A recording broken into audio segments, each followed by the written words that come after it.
Oi de casa, estamos chegando, é o Entre Família na sua tarde da TV Novo Tempo e chegamos com carinho, com respeito, com essa almofadinha que a gente já tem no seu sofá, na sua cozinha, coisa boa. Vamos passar mais uma tarde juntos, ou uma noite, dependendo do horário que você está acompanhando o programa.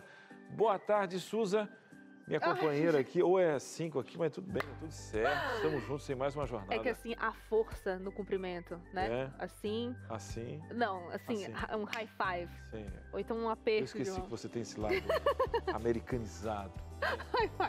É porque é o seguinte, gente, sextou e a gente tem que sextar em grande estilo, com muita energia, porque o final de semana é bênção, né? A gente vai ficar junto com a família. Porque geralmente a gente chega capenga e assim, é justificável, né? A gente chegar meio capenga. Tem semana que é... É, a gente vai... Deus sabe, meu querido, respeitando qualquer tua religião que você tem, né? Nós somos adventistas do sétimo dia.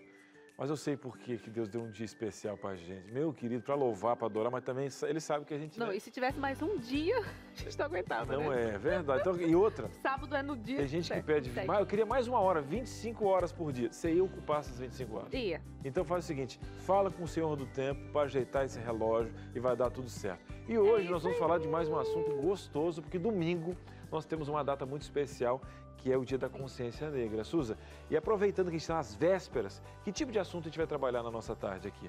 Nós vamos falar sobre famílias interraciais e é claro que para esse assunto, né, tão delicado e extremamente importante, a gente chamou assim uma pessoa para lá de especial. Ivelise Fonseca vai estar com a gente hoje.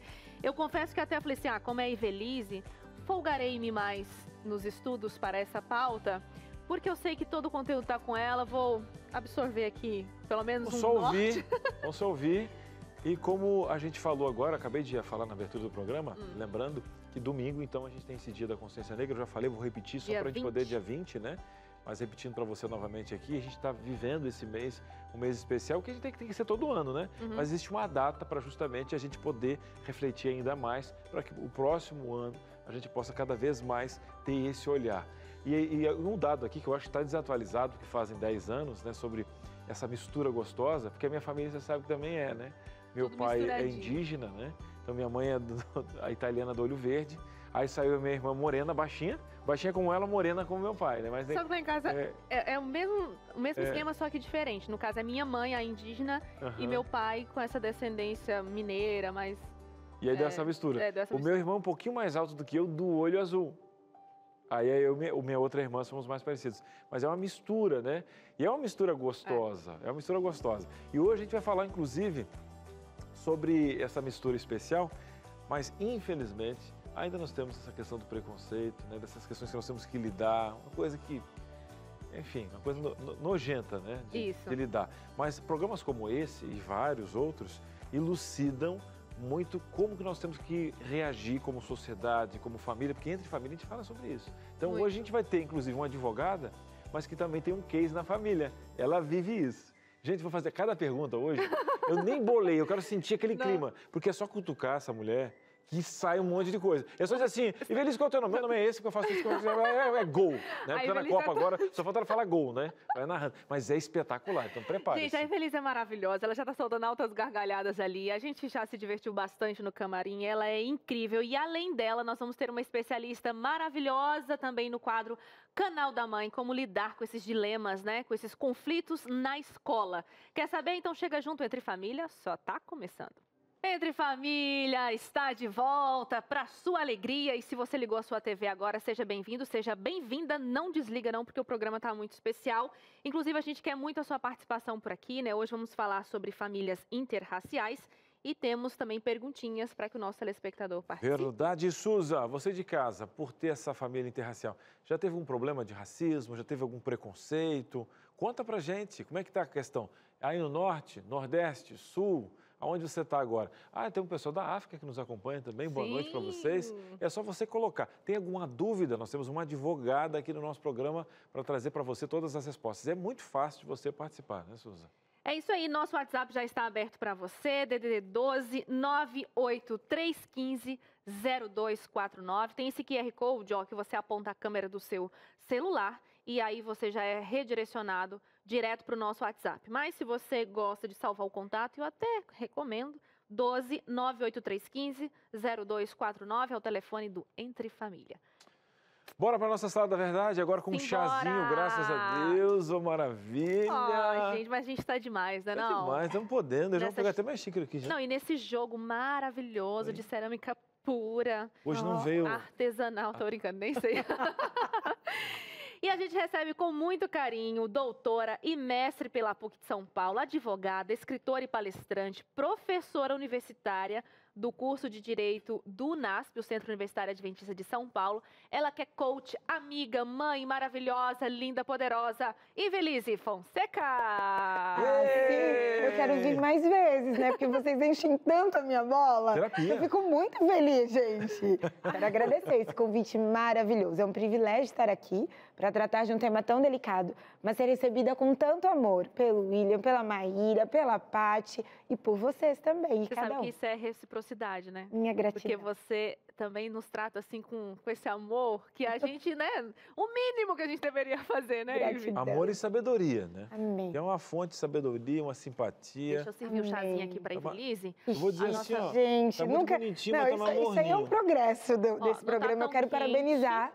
Da última vez que eu vim, não tinha chá, não. Não tinha chá? Não, pois não é. Tá mais morninho assim, mas tá legal. Tá bom. Não acredito que não tinha, estou brincando. O chá é de agora mesmo. É uma delícia. É uma coisa nova. Pois bem, Ivy, vamos falar sobre essas questões, né, que envolvem famílias interraciais, não só famílias biológicas, mas também famílias adotivas. E eu queria perguntar para você, quais são esses principais desafios quando a gente fala desse assunto? Falar de famílias interraciais é falar da raça humana, de seres humanos que são distintos nas etnias. Ou como disse o Leandro Carnal numa das posições dele, a diferença está na epiderme, né? E isso é possível de enxergar. E essas famílias, até por uma consequência histórica do nosso país, elas acontecem e aconteceram e elas existem na nossa sociedade. Mas isso é um problema, porque o que deveria ser, na verdade, normal, apesar de ser comum, é visto como anormal. E eu digo comum porque a população brasileira, a maior parte hoje da nossa população, em torno de 52%, são compostos por pessoas negras, por exemplo. E quando nós falamos de famílias interraciais, são famílias que têm aí a mistura do negro com o branco, do indígena ou do quilombola com o pardo, com o japonês, do italiano, com esse pardo. E essas misturas causam, na verdade, conhecimentos e valores diversos. Quem olha, no geral, tem uma crença, que eu vou chamar de crença popular ignorante. E quando eu digo ignorante, coloquem amor nas minhas palavras, de pensar assim, um homem preto com uma mulher branca, ou uma mulher preta com um homem branco. O que ele viu nela para poder estar assim? Como é que será que vai ser a família, os filhos desse casal? Que coisa, né? E por mais que isso pareça, na realidade, um absurdo no aspecto racional, no emocional e na convivência social, isso é normal, isso é comum de acontecer. Eu não vou dizer que é normal, isso é comum de acontecer. E onde é que nós percebemos e quem é que sofre mais com isso, Su e Cris? São as crianças. É na fase da infância, porque as crianças refletem essas escolhas interraciais. E aí, ao irem para as escolas, para o meio onde elas convivem, elas são, na verdade, sujeitos de direitos como outras crianças.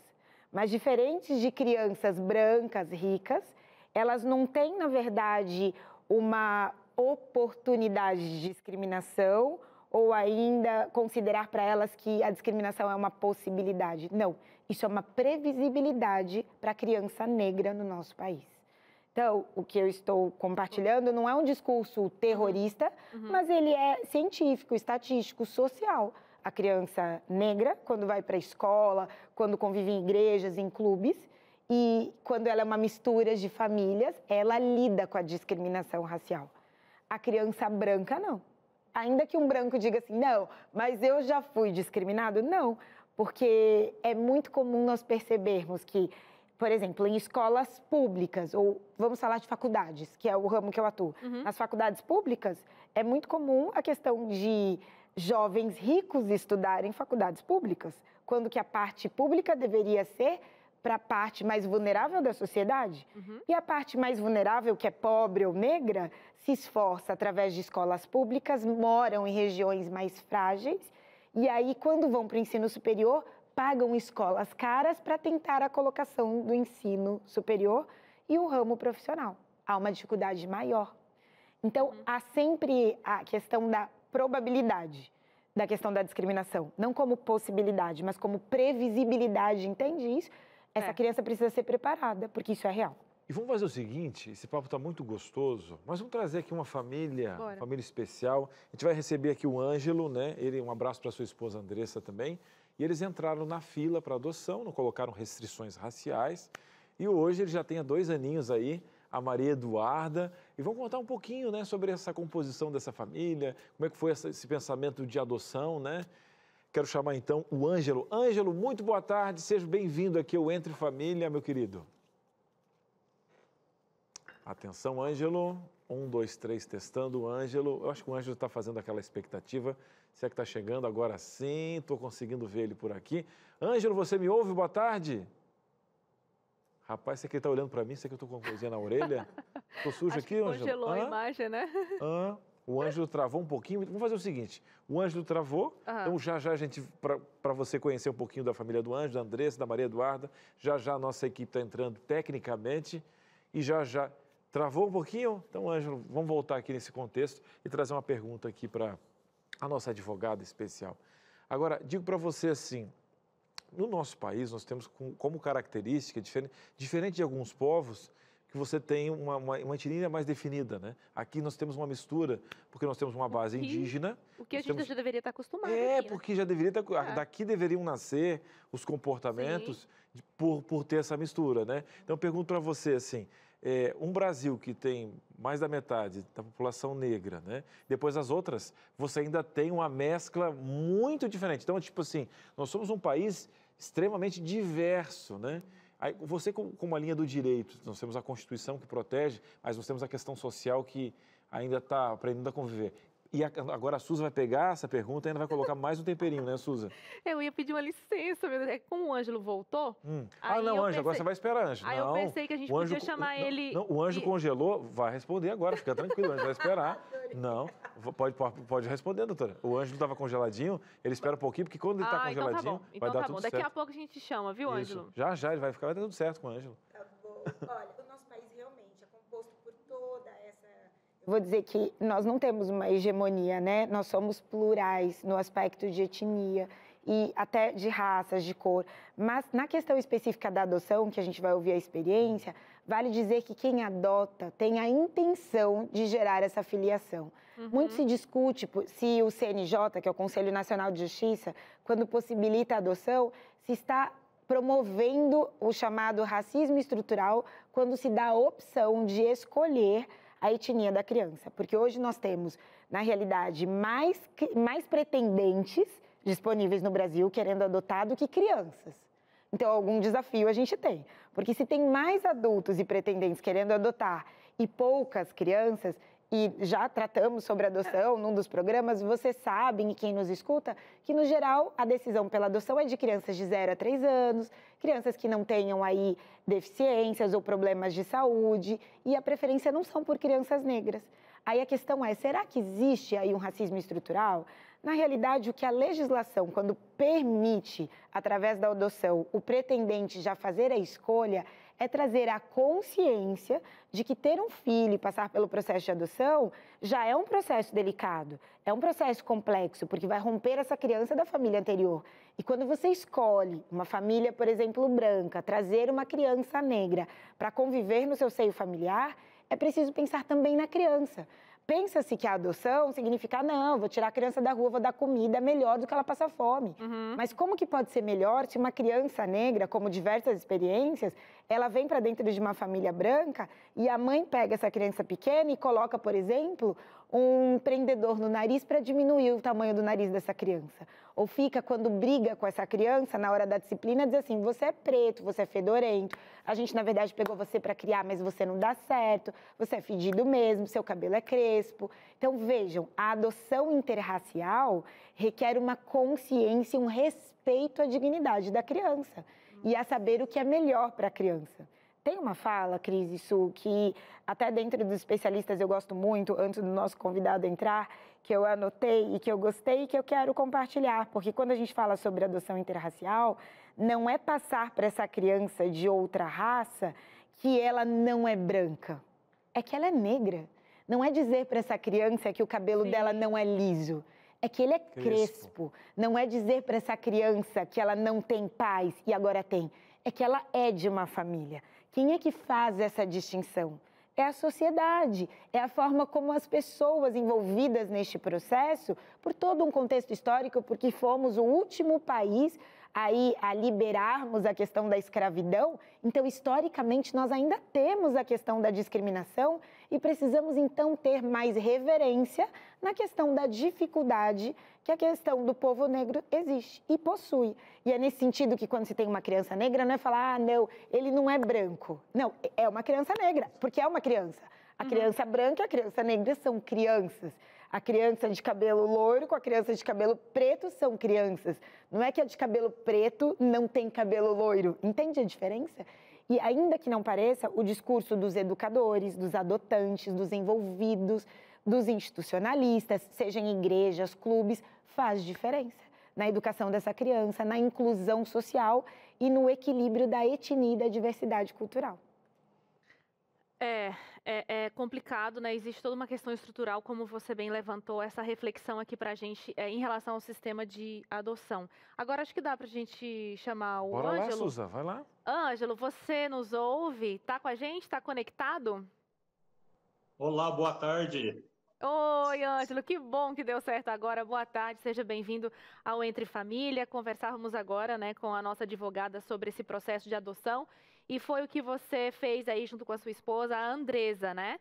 Como que foi essa decisão quando vocês entraram na fila de adoção? Vocês escolheram um perfil, trabalharam com essa questão dos fenótipos, com cor? Como que vocês chegaram na conclusão da criança ser adotada? Então, boa tarde a todos, né? Quando a gente fala adoção é uma coisa muito séria, né? No passado, a gente tinha aquela adoção chamada adoção à la brasileira, né? Que cada um pegava seu filho, pegava do vizinho para criar, né? Mas, assim, hoje é totalmente diferente. No nosso caso, nós ficamos 3 anos e 4 meses na fila de adoção. A gente não colocamos nenhuma restrição, sabe? Em questão de cor, em questão de idade, né? Colocamos de 0 a 3 anos, né? E veja bem, quando se fala em racismo, nós estávamos em 12º colocado na fila ainda para sair a adoção para a gente. Quando saiu a Maria Eduarda para a gente, os 11 casal que estavam na nossa frente colocaram que não queria criança negra.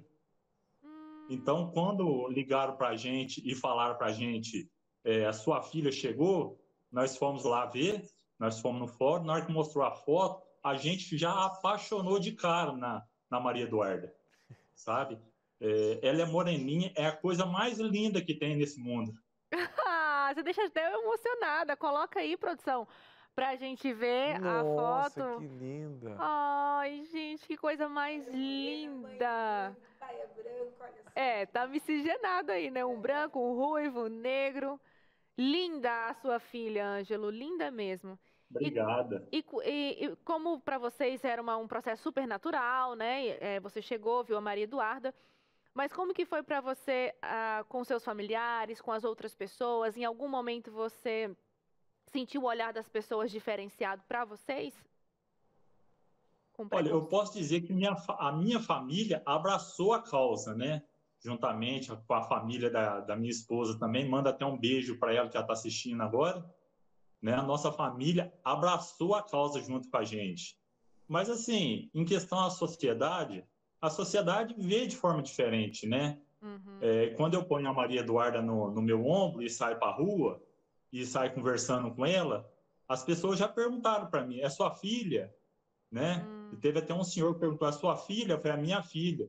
Aí esse senhor perguntou para mim, a mãe dela é negra? Eu falei, não, a mãe dela não é negra, a mãe dela é branca. Então, assim, eu acabo deixando a pessoa com curiosidade, sabe? Então, assim, Aí, se a conversa prolongar, a gente fala, não, é filho do coração, né? Mas, assim, eu não tenho necessidade de estar saindo falar para a pessoa, não, eu adotei ela, sabe? Uhum. Ela é minha filha de todo o coração, né? É Deus que enviou ela para mim, então, assim, eu não preciso sair divulgando para o mundo inteiro que ela é adotada, sabe? Entendi. Nossa, Ângelo, muito legal essa entrevista com você, a forma tão simples e fluida que você colocou aqui pra gente. Obrigada pela sua participação, pela sua entrevista.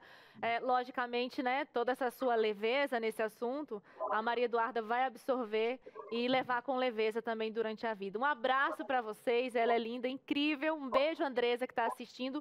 Deus abençoe vocês. Tchau, tchau.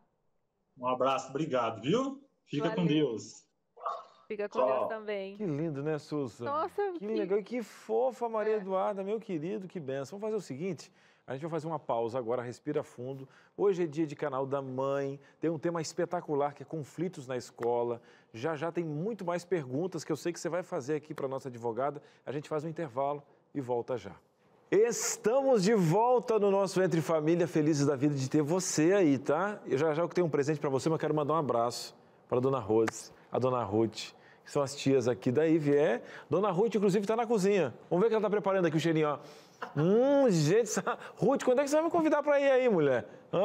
Almoçar aí, me convide, o ruim de me convidar é que eu vou, tá? Mas um abraço para essa dupla que nos acompanha, ó, coraçãozinho para vocês, tá? Benção, obrigado pelo carinho aqui com Entre Família. Agora é o seguinte, hein? Eu quero falar uma coisa com você, sério para você que está em casa. A gente fica esperando, às vezes, que o mundo se dobre, tem as leis para algumas coisas e tem que ter lei mesmo, e a lei tem que funcionar. Mas uma das coisas que a gente tem que fazer é preparar os nossos filhos para esse mundo. E tem que conversar desses assuntos em casa, tá? Meu papai lá, minha mãe, essa questão daquela mistura. Primeiro, é ali que a gente vai saber quem nós somos. E como meu pai me vê, a estrutura emocional dessa família. E para isso tem que conversar. Tem que trocar ideia. E é nessa geração agora que, graças a Deus, que vários ciclos estão se quebrando. A gente é na família que a gente... quer mudar o mundo? Varre tal calçada. Quer mudar o planeta inteiro? Primeiro salva a tua família. Salva você, né? Às vezes o mundo não vai rejeitar filho, vai rejeitar a tua cor, vai rejeitar um monte de coisa. Agora você tem que estar preparado para isso aí. Preparar em casa. Vamos embora, vamos conversar sobre isso? Tem aqui uma revista muito bacana, são 15 temas, tá? Aqui você vai lidar com emoções venenosas, vai lidar com a questão do casal, mas aqui tem um tema que quem não se comunica, né, se trumbica. Tem que conversar. Uma geração que não conversa, mas Cris, eu tenho dificuldade, eu vim de uma família complicada, quebra esse ciclo. Não é fácil, eu mesmo, né? Minha vovó, minha mamãe me entregavam comida na mão, tal. Eu não conhecia panela. O que aconteceu? Não casei com minha avó. Meu Deus do céu, eu ia esquentar a água e ficava morna. Olha o trabalho que eu tive com minha esposa, mas graças a Deus com o amorzinho daqui e dali foi dando certo. Qual o meu trabalho? Davi tem que ver que cozinha é lugar de pessoas, não é lugar só de mulher e tal. Você entendeu que tem um compromisso de quebrar um ciclo? Então, primeiro dê um exemplo em casa. Tem que conversar. Vamos ligar? Vamos fazer o seguinte, vamos mandar um WhatsApp, que é o 12982444449. Para te ter noção, eu guardei esse WhatsApp no coração, porque nem TP a gente está hoje. É só para a gente imaginar. DDD 12982444449. Manda uma mensagem, Entre Família, e peça. Você vai receber um link, clicou no link, você vai preencher um cadastro e vai para sua casa de graça. A revista Entre Família, com o cheirinho do Anjos da Esperança, que está chegando o Anjos em Ação, tá? Dia 26 agora, sábado à noite, a gente vai encontrar você, tá bom? Nessa programação. Agora eu guardo aqui, porque a sua já está chegando em casa, porque agora, meu querido, a mulherada se reúne de uma maneira que toma conta no meio dessas plantas aqui dentro do estúdio, que elas estão floridas, porque está começando o Meu Brasil, o canal da mãe aqui no Entre Família.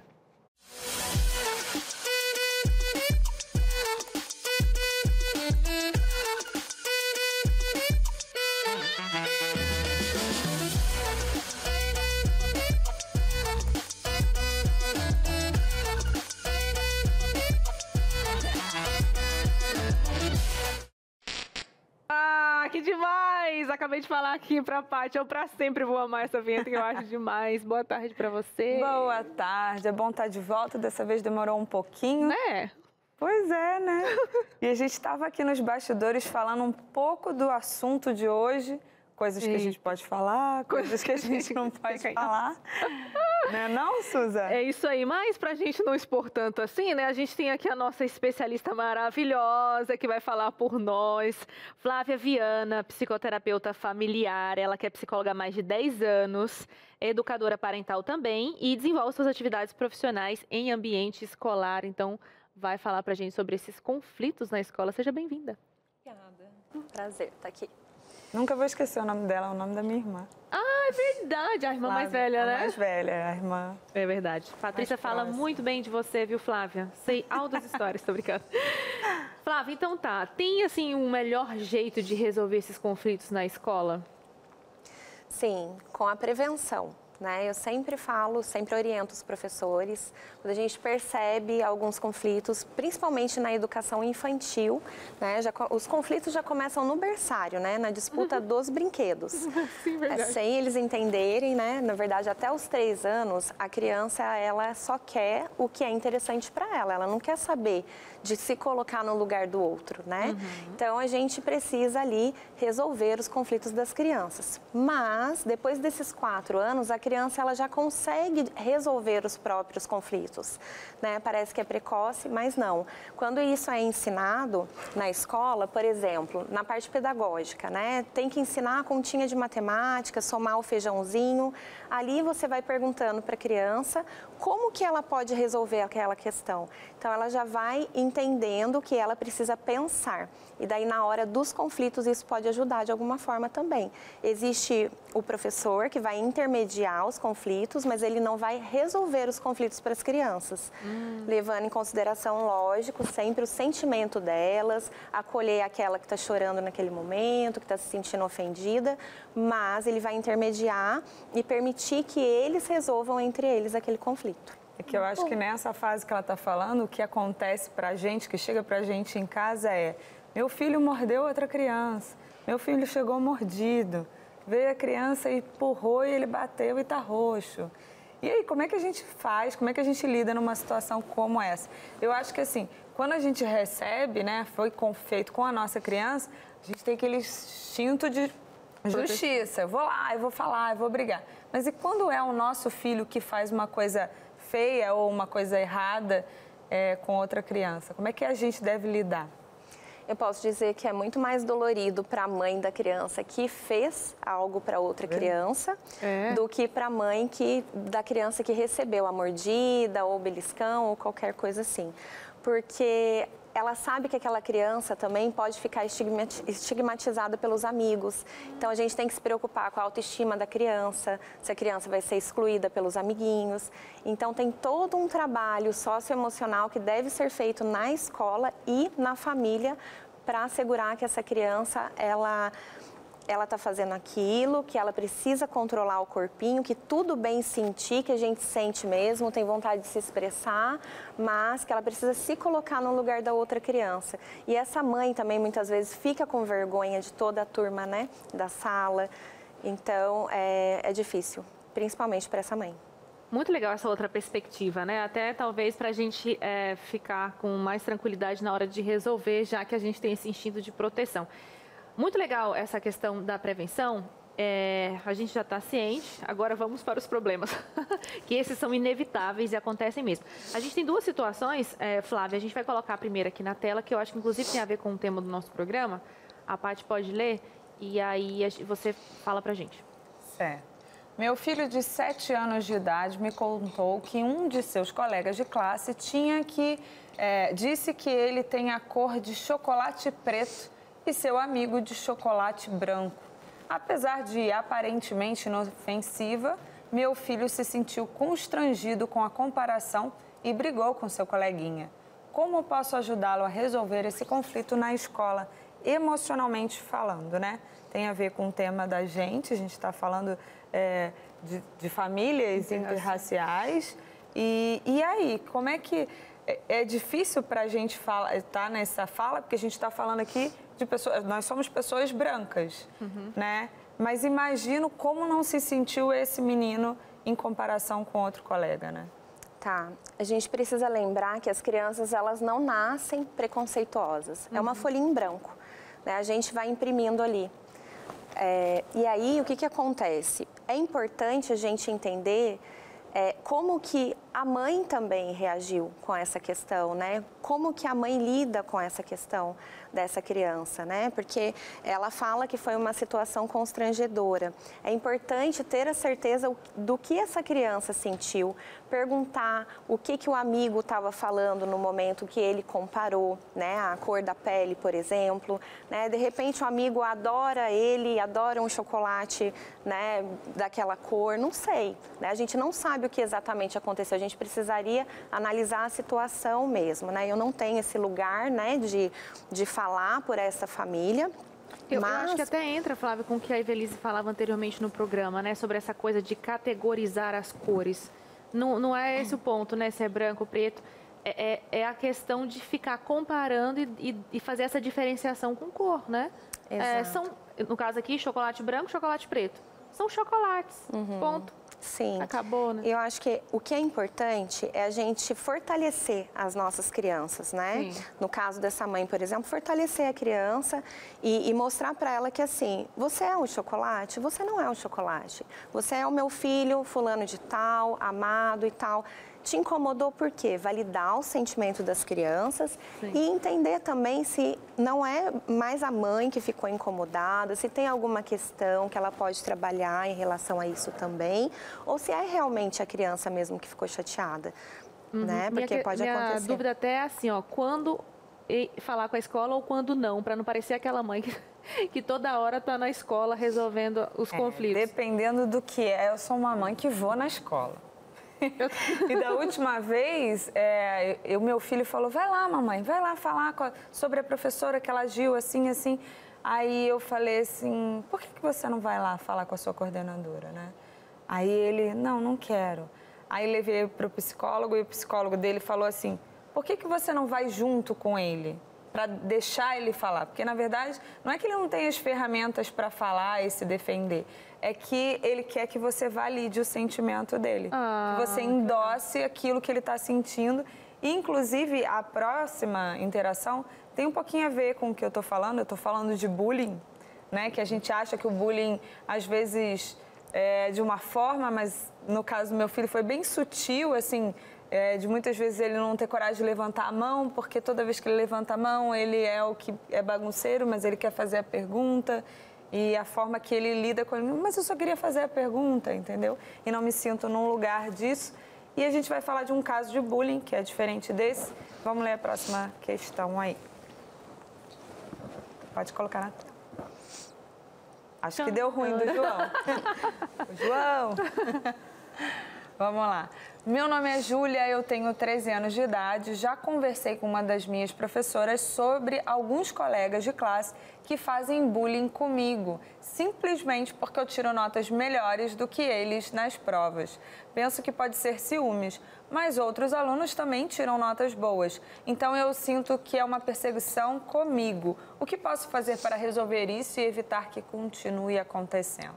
É engraçado, né? Sim. Geralmente quando o aluno tira nota baixa, né? Tá todo mundo falando, mas esse aí é que tira nota baixa. Mas a menina tira nota boa, coitada. Deixa ela tirar nota boa.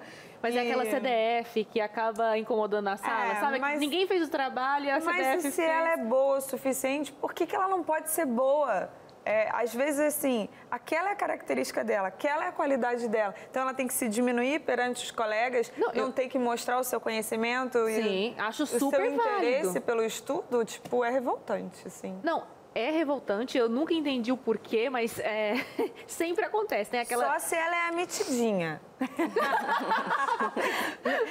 Só se ela é aquela mentidinha. Eu sei e você não sabe. Mas eu acho que aí é uma pura dor de cotovelo, porque assim, ó, se eu não conseguir tirar, a sala inteira não conseguiu tirar aquela nota, quem nunca já ouviu essa história, né?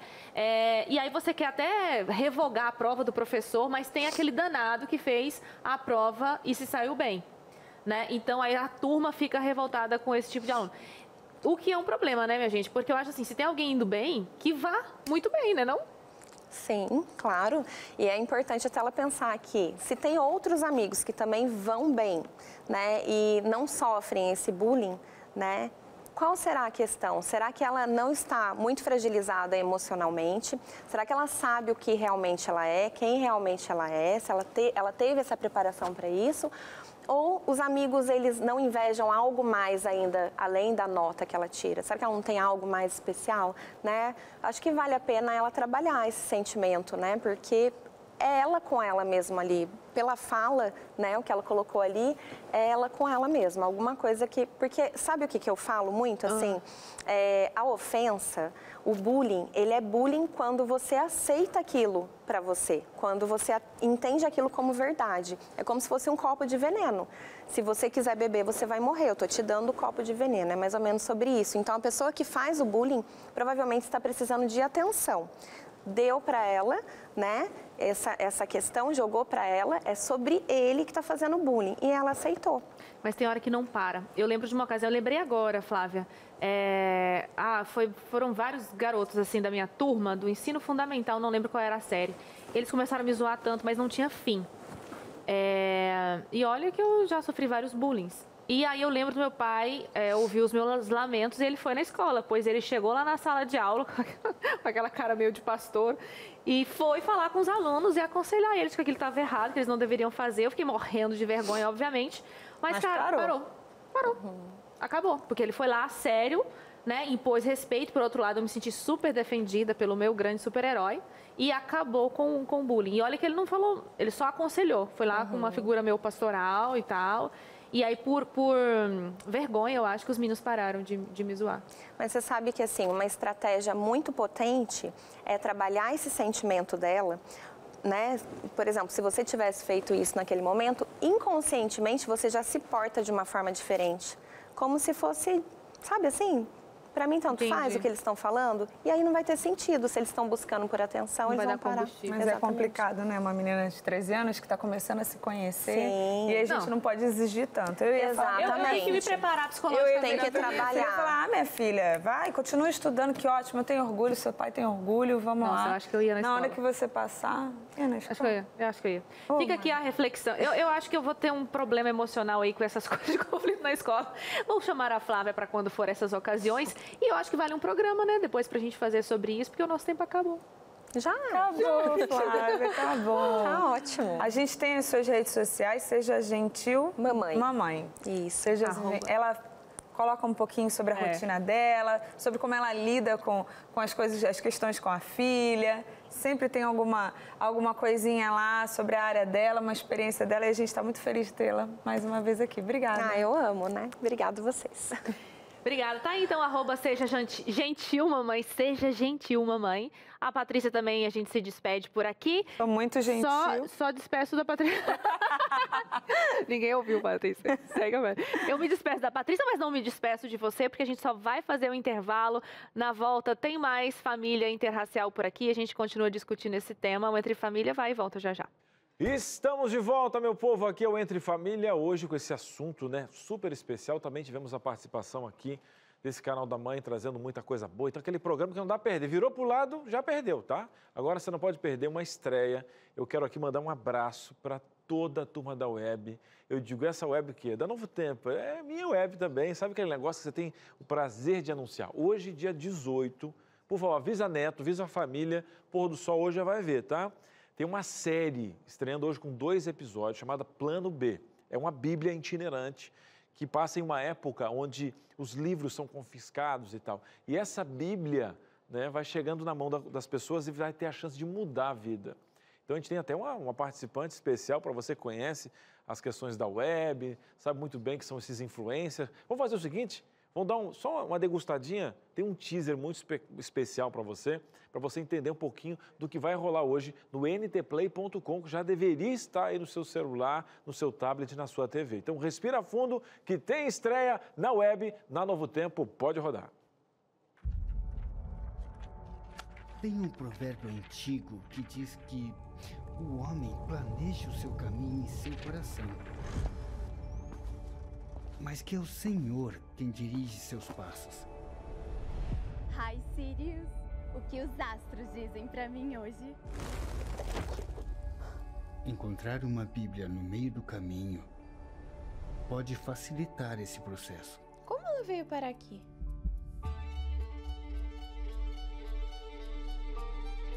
Não esqueceram. É uma Bíblia itinerante. Itinerante o quê? itinerante, que muda de lugar e de pessoa. Eu preciso de uma Bíblia para fazer um trabalho. Já pensou em procurar em uma igreja? Até quando terei inquietações e tristezas no coração dia após dia? Esse livro disse que pode mudar a minha vida. Vamos supor que realmente a Bíblia não seja sagrada. Ainda assim, quem a lê é sábio. Uma biblioteca com tantos livros, sendo que o maior deles, não pode estar aqui.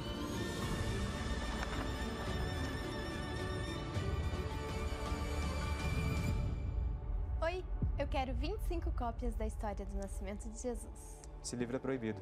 É que a gente não pode mais fazer cópias dos livros que estão na lista da Operação Alexandria.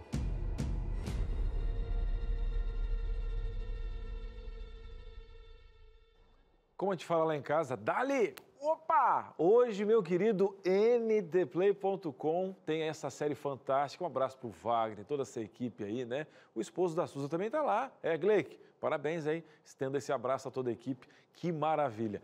ntplay.com, hoje 2 episódios, na próxima sexta-feira tem também. E dia 2 finaliza, são 5 episódios de uma série fantástica. Qual é o nome? Plano B.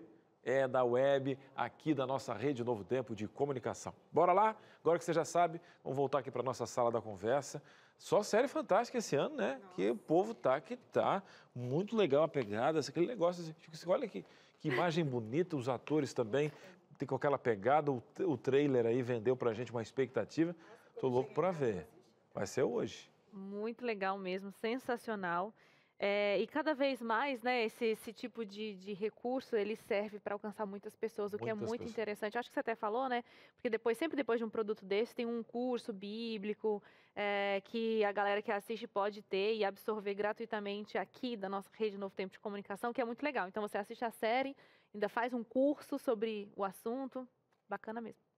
Fechou. Vamos aproveitar agora um curso que nós temos aberto aqui, que é a nossa advogada, professora, doutora e legal ainda. Tem doutora que não é legal. Além de todo aquele currículo, a pessoa não é legal. Aí não tem esse negócio, aquele prazer de estar com a pessoa, é doutora, não sei o quê, mas é legal. Não rende, não é legal. Enfim, deixa eu puxar um assunto aqui a partir do quadro Canal da Mãe, que a gente teve agora há pouco, sobre conflitos na escola. A gente trouxe algumas situações ali e tal. Como lidar com racismo na escola? A gente discutia com a nossa psicóloga, né, como falar para a nossa criança se a gente vai ou não vai na escola, mas quando se trata de racismo, o que deve ser feito? O racismo hoje, pela legislação, é considerado um crime, mas também não é para estigmatizar ou tornar isso como uma ameaça, mas uma consciência por todo o sofrimento histórico.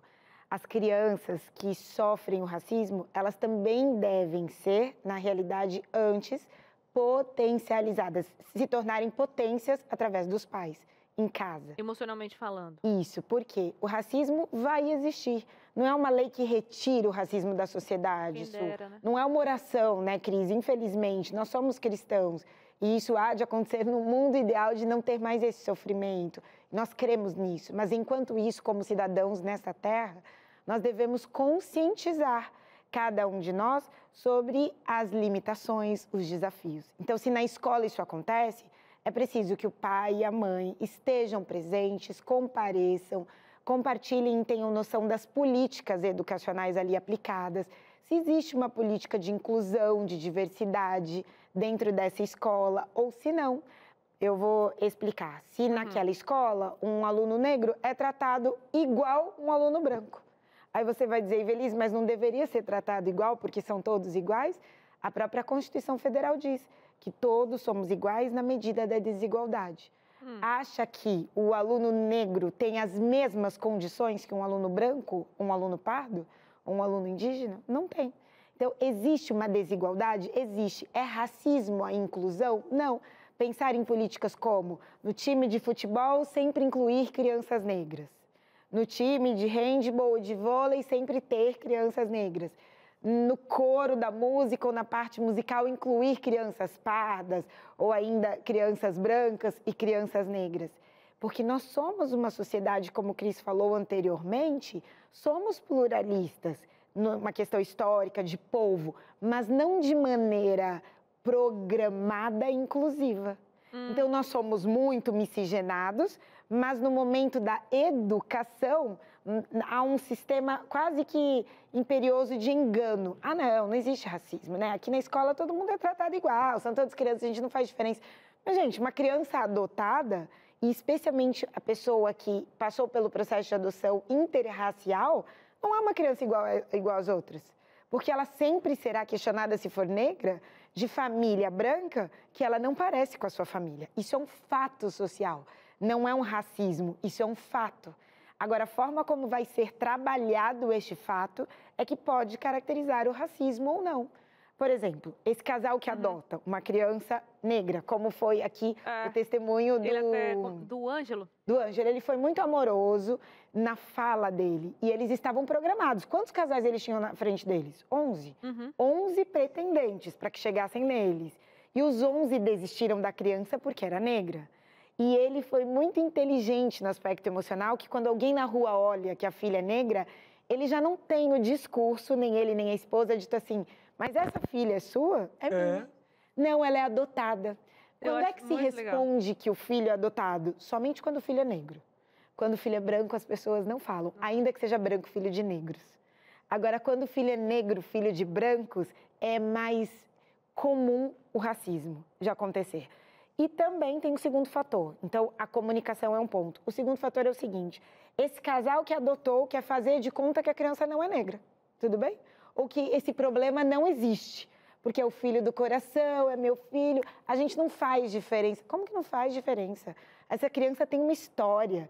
Se hoje existem crianças, tantas disponíveis negras para adoção, isso se dá pelo aspecto histórico da escravidão, porque várias famílias não tiveram estruturas financeiras, emocionais, porque a pobreza, a miséria, a saúde fica comprometida para famílias negras. Meu discurso não é um discurso ativista, ele é científico, tá? São dados do IBGE. É por conta disso que a criança adotada interracialmente, ela precisa ter uma atenção, uma peculiaridade e ter a potência dela desenvolvida de forma diferente. Quais são as políticas, que eu digo políticas, são estratégias, programas que uma instituição religiosa, que um clube esportivo, que um clube social desenvolve na escola para essas crianças. Vai dizer, não, aqui é todo mundo igual, vai ter que se virar. Não é igual. Não dá para dizer, não, é só a cor que é diferente. Eu me recordo que estava brincando com a minha filha no bairro de Moema, em São Paulo, que é onde minha mãe tem residência. Nós descemos para uma praça onde tem brinquedos e é um bairro considerado classe A em São Paulo. E as crianças estavam brincando, eu com a minha filha no escorregador. E duas crianças, Cris, uma de 9 e a outra de 11, vieram e correram para brincar com a minha filha. Falaram assim para mim, tia, eu posso brincar com a sua filha? Porque eu não quero brincar mais com aquelas crianças. E aí elas apontaram. E aí, quando elas apontaram, eram crianças negras. Aí eu falei, por que vocês não querem brincar com aquelas crianças? Ah, porque elas são sujas, então a gente não brinca com criança negra. Aí eu olhei para aquelas crianças e eu falei assim, ai meu Deus, de onde vem isso? Porque como elas vieram zeradas, o que está sendo colocado na cabeça? De onde vem isso? E aí, como eu explico? Não, mas eu sou negra, meu pai é negro, a minha filha tem descendência negra também. Mas a criança só vê o que é implantado. Exatamente, ela espelha e reflete o que ela escuta ou o que é abafado, que a gente pensa, não, a gente não fala nada. Se não fala nada, essa criança que cresce numa família onde uma criança negra foi adotada, mas, como ele disse, a família dele abraçou a causa, então eles decidiram. Será que um casal que adota uma criança negra tem a família abraçando essa causa? Então, a avó, será que vê assim? Será que os tios e os primos enxergam essa inclusão e essa diversidade na etnia? Porque senão o casal adota e fala, não, nós seremos os pais. Mas como diversos relatos existem, são crianças que sofreram racismo dentro das próprias famílias.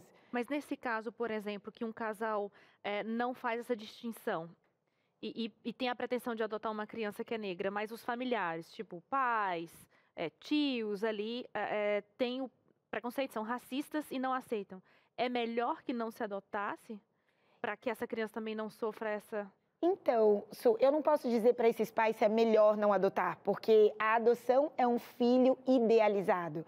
é um filho imaginado. Tem gente que diz assim, o fato de eu adotar e querer escolher o fenótipo, o sexo, coloca a criança como um objeto, uma mercadoria. Eu não vejo assim. Juridicamente, eu vejo a maneira de minimizar outras problemáticas.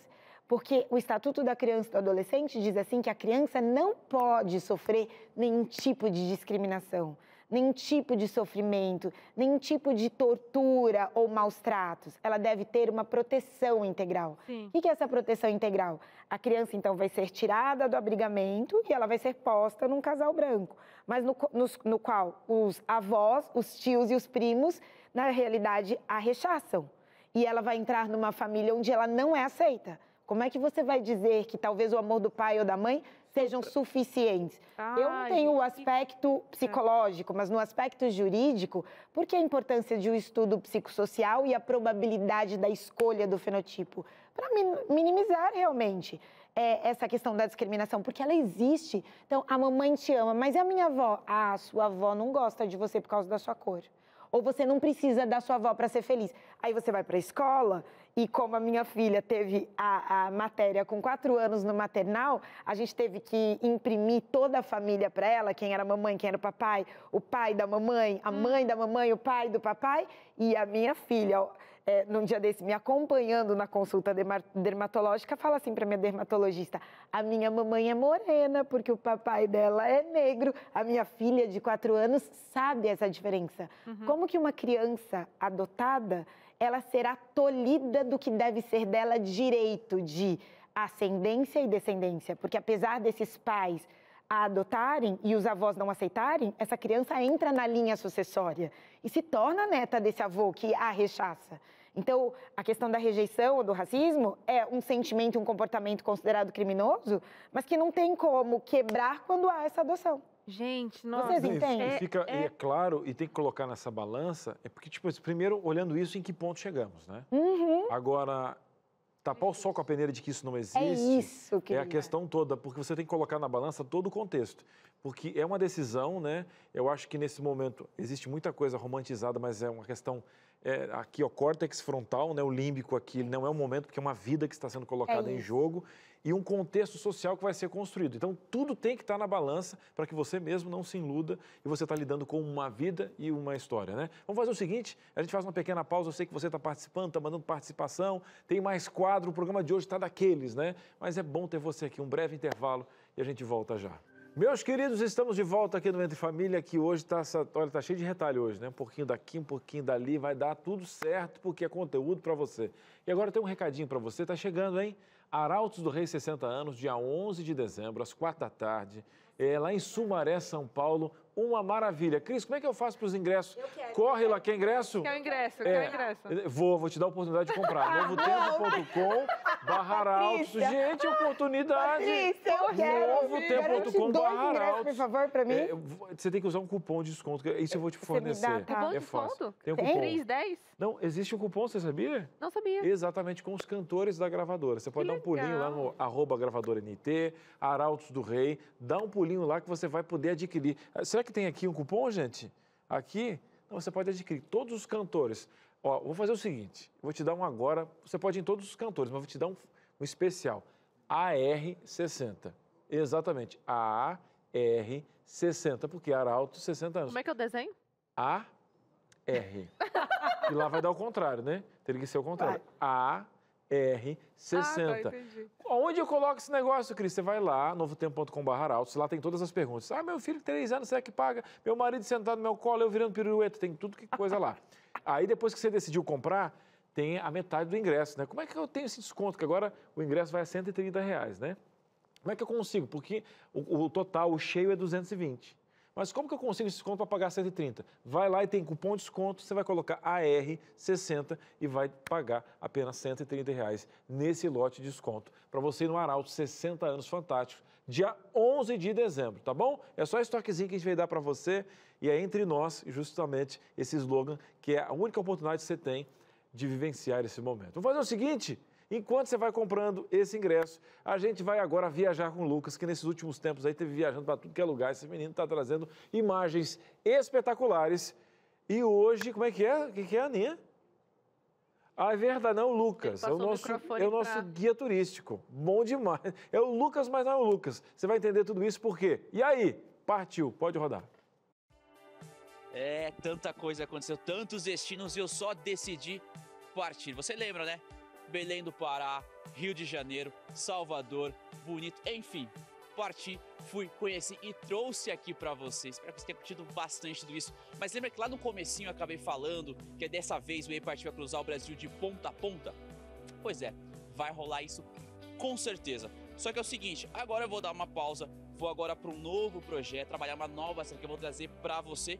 Mas ficou faltando nessa daí a região sul.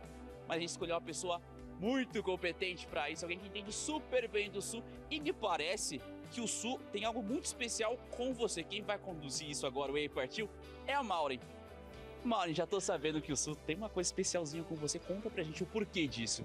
Toda especial, né? Eu nasci no Rio Grande do Sul, viajei tanto pela região sul do Brasil nessa minha curta vida, sou jovem, somos jovens e vou poder mostrar com muita alegria um pouquinho da minha terra, com o meu olhar, levar esse meu olhar para vocês de coisas até que eu nem conhecia e coisas que eu já conhecia também. Já viu que a gente tá super bem acompanhado, alguém vai conduzir muito bem a partir, mas é o seguinte, agora é com você, tô passando o microfone aqui, na sua responsabilidade. Boa viagem, cuida, traga muita coisa aqui pra gente, tá super ansioso com tudo isso, eu vou acompanhar a sua aventura, viu? Pode deixar, Lucas, muito obrigada por me deixar participar desse projeto com você. Agora eu que faço a pergunta, posso fazer? É contigo. Vamos lá. E aí, partiu? Partiu!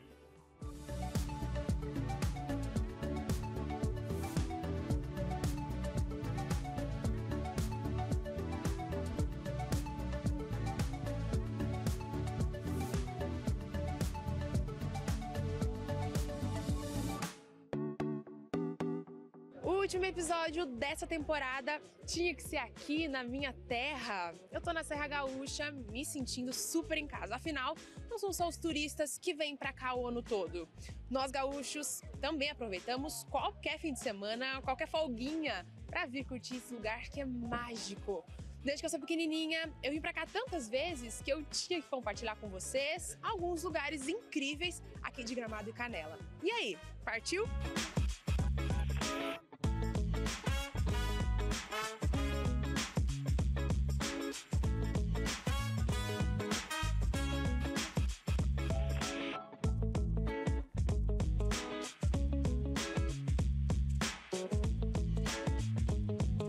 Começamos pela Rua Borges, que corta a cidade de Gramado e abriga muitas das principais lojas e atrações do local. Lojas de chocolate, de roupas de frio, é o que mais tem por aqui. Eu não nego nem confirmo que eu me acabei nas degustações de chocolate que as lojas oferecem. Aproveitando que eu tava na frente da Igreja Matriz de Gramado, fui a um lugarzinho cheio de amor que fica bem do ladinho. A Fonte do Amor Eterno. Alguns casais apaixonados que visitam a cidade declaram o seu amor publicamente, escrevendo seus nomes em um cadeado e prendendo nas grades da fonte. E a chave? Se joga lá dentro para que a história de amor seja eterna, sem chances de se desprender.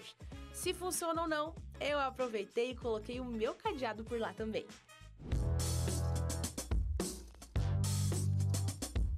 Hora do almoço e eu fui ao ponto gastronômico da cidade, a Rua Coberta. Aqui se reúnem os melhores restaurantes da região. Pensa num ambiente aconchegante e sem falar no cheiro que tava bem chamativo. Eu dei uma volta e escolhi onde comer. A região da Serra Gaúcha é fortemente colonizada por italianos. Por isso, o meu prato não podia ser outro que não fosse um bom risoto com um suco de uva de fabricação local. Tava uma delícia!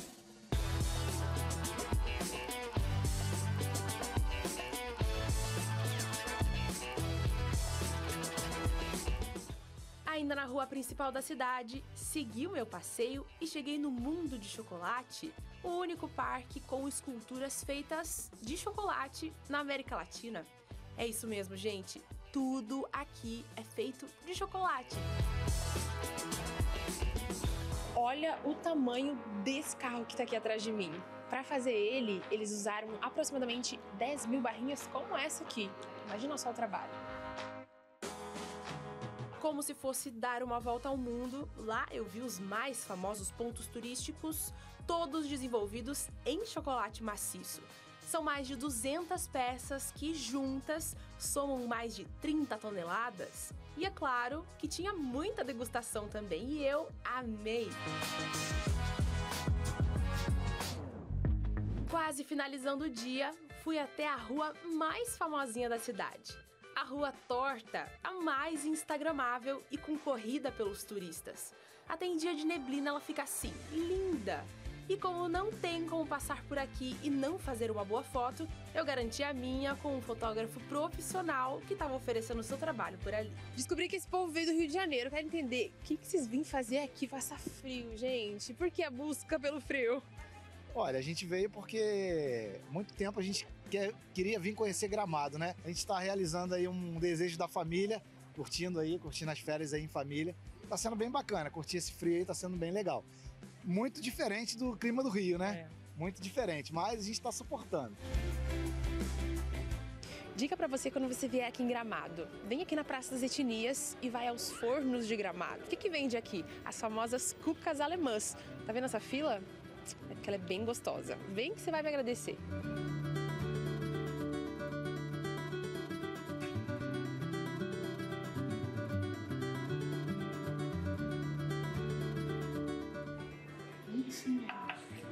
Chegando no hotel, eu corri para provar a minha cuca. O sabor escolhido da vez foi uva. Tava quentinha ainda e tava uma delícia. Mais um dia na Serra Gaúcha e hoje o meu ponto de partida foi o Lago Negro, um dos cartões postais de Gramado.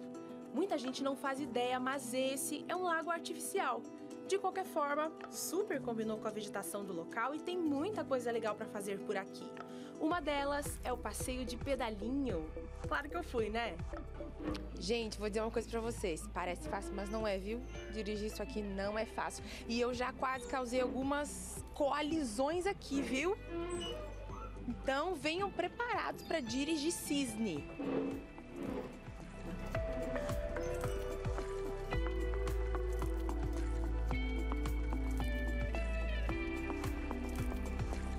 Aqui em Gramado tem amigos da TV Novo Tempo. Como que é? Eu já ouvi falar que quem mora aqui também vem, é verdade?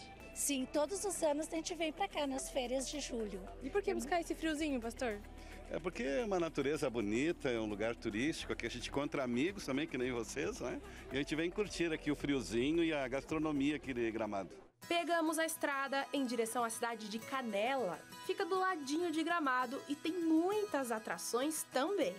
Já era hora do almoço e nós escolhemos fazer a nossa parada no primeiro café colonial do Brasil. Mas o que é um café colonial? O café colonial ele foi criado em Gramado, né? E o Bela Vista, esse ano, está completando 50 anos, servindo mesa farta e o que tem de melhor na nossa região. A nossa cultura é italiana, alemã e um pouquinho de portuguesa, então a gente resolveu trazer isso para a mesa do nosso cliente. E quando se fala em fartura, é fartura mesmo! Nosso rolê pela Serra Gaúcha tá chegando ao fim. Mas antes, seguimos até o Parque do Caracol, uma zona de preservação ambiental da cidade de Canela. É esse parque que abriga a Cascata do Caracol, uma queda d'água de aproximadamente 131 metros de altura.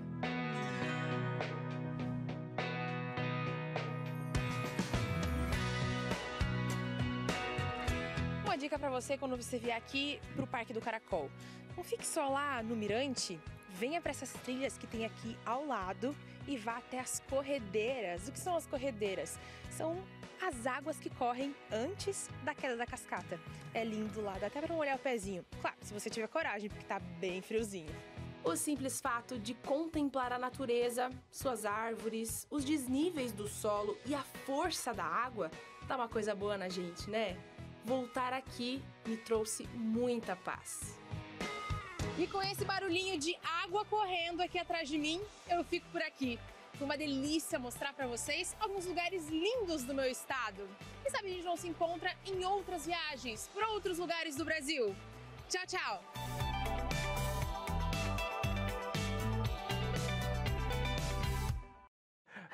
Ai, Maureen, a gente estava aqui, ó, brincando de fazer um bullying com você. Feliz com a imagem e tal, querendo te empurrar no lugar, porque a gente não tá aí, estamos com fome. Agora à tarde você faz aquela mesa toda, estala o dedo. Não, pra não falar outra coisa, te dá um abraço bem assim, ó. Principalmente quando eu vi o risoto. Eu parei no risoto lá, depois não consegui mais raciocinar. Agora, 4 horas da tarde, eu já com fome. Volta pro tema, vamos e você viu focar. Que a Maureen curtiu mais que o Lucas, porque a bichinha experimentou todo não, se é pra curtir, vamos mergulhar. Vamos ir, né? Fui, mas não fui no negócio. Fui, mas não pedi tal coisa. Isso aí, Maureen. Eu fui. É das minhas. Ela não falou partiu? Partiu pra tudo que é canto. E a Ivy também, pelo que eu soube, também funciona, não funciona sem combustível. Isso aí, você já sabe. Alimentar. Tipo, alimentar. Isso aí, você já sabe. Então, Maureen, parabéns. Hoje foi uma bananinha e uma maçã no almoço, tem sido só frutinha. Você, Cris? Tô falando sério. Eu comi super bem aqui no Novo Tempo, não vou dizer, repeti 2 vezes. E a Maíra deixou eu pegar 2 sobremesas. Era pra escolher uma, eu peguei o bombom e a paçoca, e comi as 2. Pronto, aí, ó. Tá vendo? É isso aí, gente. É sobre isso que a gente tá falando. É sobre isso a vida. Você fechou com chave de ouro essa temporada do Lucas do E aí Partiu, tá? Parabéns pelo seu material. Mas peraí. Tem que pegar mais estrada, né, mulher? Acho que esse ano é o último episódio. Mas tem que pegar mais gente aí, tem que pegar mais estrada aí, vamos embora. Mas vamos fazer o seguinte, vamos voltar para o nosso tema. E a Ivy, eu acho que ela ficou com um contexto em aberto sobre a questão da escola, que você estava terminando o seu raciocínio. Você quer terminar e puxar um pouquinho para poder amarrar? Sim, só para realçar que já que estamos falando sobre adoção interracial, um dos motes da legislação é que no meio da educação brasileira haja mais consciência e o fortalecimento da identidade nacional étnica também. Então, as escolas precisam ter políticas e treinamento, capacitação dos professores para que eles lidem com essa diversidade. Deve haver uma igualdade no trato das crianças, mas sempre considerando a especificidade, observando que muitas vezes o aluno negro, a criança negra, não tem muita coragem de se manifestar, de falar, ou às vezes sofrem o que chamam de bullying por causa da cor, mas o bullying descaracteriza. A questão aí quando nós falamos de racismo, diferente do bullying, desumaniza a pessoa. Então é preciso tratar com peculiaridade. Se na rede da educação existe sucesso, se começa pelo perfil da afetividade, do acolhimento. Então a escola, através dos professores, são responsáveis também por esse afeto, por essa consciência, por essa diversidade respeitosa com inclusão. Mas só uma perguntinha judicial. Se caso a criança sofre esse bullying por racismo, nem é bullying, sei lá, nem sei como colocar. Sofre bullying ou racismo? As duas coisas ao mesmo tempo, mas principalmente o racismo, quem pode ser penalizado nesse caso, judicialmente falando? Olha, os responsáveis da escola, não a escola como instituição, mas talvez o professor que acompanhe pela omissão, se teve uma participação. Como eu ouvi uma aluna falando assim, quando entra um professor na sala e discute questões raciais de maneira jocosa, e esse professor, ou seja, sem respeito, esse professor abre um espaço para que as colocações sejam prejudiciais, isso é uma caracterização de racismo. Porque, primeiro, é que a escola deve ser um palco onde deve haver aí democracia, espaço para discussão, mas sem ofensa aos valores sociais. E faz parte do valor social histórico brasileiro a questão dessa diversidade. Então, se a criança sofre ou se o adulto sofre, aquele que cometeu o racismo será responsável. Se a criança quem cometeu, a família pode ser responsabilizada. Não só no âmbito criminal, mas no âmbito indenizatório também, tá bom? Pelo dano causado, pelo constrangimento. Porque quando você vai buscar o estudo e vai se aprofundar sobre a questão racial, não só de adoção, né, entre raças, mas na questão racial, se percebe que na escola, na sociedade, nós temos o poder de ensinarmos e desenvolvermos mais habilidades quando, através da palavra e do acolhimento, nós tratamos bem o outro, ou nós destruímos de maneira desastrosa. A escola tem sua responsabilidade, né? Aí. E eu queria perguntar, Ivy, um contexto, o lado positivo. Nós temos essa questão interracial também, né? O ganho social que a gente ganha. E com isso a gente até o ganho familiar da visão. O que nós construímos? Que tipo de olhar nós ganhamos com esse contexto? Nota 10. Adorei essa pergunta, porque aí a gente também muda o discurso de tão pesado para tornar não só algo leve, mas que é real. É a questão... Eu amo esse crescimento. Ele deu chocolate agora pra gente. Cris, um dos pontos positivos é o exercício do fortalecimento da nossa identidade nacional. É revelar a realidade brasileira dentro das famílias, que é essa miscigenação. O segundo ponto, Su, é exatamente a inclusão da etnia. Quando famílias brancas adotam uma criança negra ou famílias negras adotam uma criança parda e assim sucessivamente, nós temos aí uma inclusão da etnia.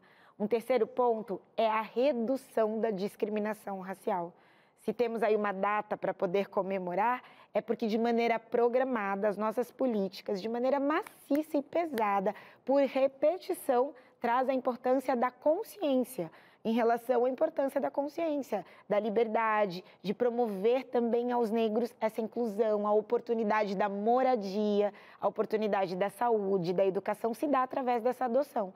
Então, essas famílias que aceitam estão exercendo o amor por decisão, estão efetivando o respeito à dignidade da pessoa humana, estão protegendo essa criança que estava em situação ou de abrigamento ou estava em situação de maus tratos, que não recebeu, talvez, dos próprios pais essa condição psicológica, emocional, espiritual. Então, essa criança ganha uma nova identidade. Isso não apaga a identidade histórica ou genética que ela possui, mas a insere num contexto social diferente, de pertencimento. Agora ela faz parte daquela família, ela tem o sobrenome daquela família, ela tem direitos, ela sabe de onde ela vem, para onde ela vai, qual é o seu projeto de vida. Então, a adoção interracial, ela traz exatamente o exercício da igualdade e cumpre o princípio da igualdade e exatamente o respeito ao ser humano. Olha, eu admiro muito quem passa pelo processo de adoção, não só o adotado, como os pretendentes. Porque quem faz isso e faz de maneira correta, tá bom? Com a finalidade adequada, são pessoas que respeitam aos outros, ao seu próprio semelhante, e eu entendo que estão até mesmo exercendo o papel de Jesus Cristo, porque Jesus, através do Pai, realmente nos vê como filhos adotivos, né? É assim? E nós temos no reino o mesmo direito. Quem faz o papel de adoção traz para o reino da família, ama e exercita por decisão, não é só sentimento. É um processo duro, nós estávamos aqui falando, né, num dos blocos. Imagina, tipo, quem tem um filho da barriga, a Su falou assim, é sobrenatural. Imagina quem passa por um processo de adoção, que espera, que promove e que constrói isso com a família. É muito forte. Sabe como é o pensamento, Ive? É o seguinte, se o Davi não fosse meu filho... Você fala isso. Eu queria adotá-lo. Então, eu tenho uma menina ou um menino que eu gostaria e vou ter o privilégio de conhecer. É isso. Então, tipo assim, hoje, se eu descobrisse que o meu pai não fosse meu pai de sangue, o espetáculo de ter conhecido o seu João Carlos, essa é a ligação do amor. Porque a gente não faz exame de sangue para amar. Na verdade, eu vou te amar, agora fazer um exame de sangue... Não, é um vínculo a ser construído. É. Então, a adoção me chama atenção nesse quesito. É isso aí. E é desenvolver para essas crianças esse senso de pertencimento, de que são seres humanos, como são. Porque muitos, quase que a maioria, quando amados, acolhidos e incluídos corretamente, se tornam semelhantes a essas famílias. E as pessoas falam, nossa, mas fala como você, se veste como você, parece mesmo seu filho. Não, mas é meu filho. E é tão interessante, eu acho isso a coisa mais incrível do mundo. A gente tem, eu acho que o Cris também conhece um casal de amigos por aqui. E até eles um dia falando no carro, né, os dois filhos são adotados, e daí ele virou para esse esposo, nossa, e é de ver mesmo que ele parece, acho que saiu puxando a mim ou a você, né? Aí, sabe assim? Olha, ficou tão, legal, tão fluido que, tipo assim, eles quase que virou genético, assim, no sentido até dessa discussão de casal, né? Mais parecido comigo, mais parecido com você, puxou isso, aquilo. Então, assim, é lindo, é profundo demais. Esse assunto hoje foi muito enriquecedor, muito mais ainda porque a gente teve você com a gente, viu, Ive? Eu agradeço essa oportunidade de tratar de um assunto tão delicado, mas de forma muito especial aqui na sala de vocês, que eu amo. Me chama, que eu sou legal, né, Cris? A Ive, além de legal, maravilhosa, ela ainda traz conteúdos e conteúdos para além daquilo que a gente até projetou. É o que eu digo sempre, a pessoa pode ser mestre, doutora, mas se não for legal, é legal. Tudo isso. Fantástica. E aqui, ó, o endereço do Instagram dela, segue lá, gente, dá um pulinho lá, essa mulher é fantástica, esse conteúdo tem que ser compartilhado. Dá um pulo lá, fala que você estava vendo Entre Família e já manda mensagem no direct. Eu, se já para seguir, já tem que dar uma cutucada. Manda uma mensagem lá. Agora a sua Suza, depois do nosso contexto aqui, do nosso programa, a nossa vizinha vai chegar, a Teru vai ter o nosso vídeo de saúde, olha só, mas hoje. segunda-feira a gente tem o programa. São 2 temas, um que a pessoa vai aprender agora e agora, segunda-feira, a gente tem outro tema. Então, a Novo Tempo não para. Não para, porque na sequência vem aí o vídeo de saúde, como o Cris falou, reaproveitamento dos alimentos, um tema super legal, né? Zero desperdício por aí. E na segunda, então, respondendo aqui, quando o amante é o celular. Já pensou? O amante é o celular. Aí, Cris, que você está falando? Não. Olha, olha a fuga do relacionamento, seja com pai, como mãe, como filho. O celular é uma benção, tá? Não pode dizer que tudo é demônio, sei o que, tem que saber lidar. Agora, quando ele vira um amante, você tira ali, aí o bicho pegou. Eu já participei de treta de casal, de um jogando pra mim, a situação ali é fogo. Quando entra celular na parada, o trem fica difícil. É isso aí, até segunda-feira. Beijo, bom sábado pra você. Te amo e não pago imposto, tá?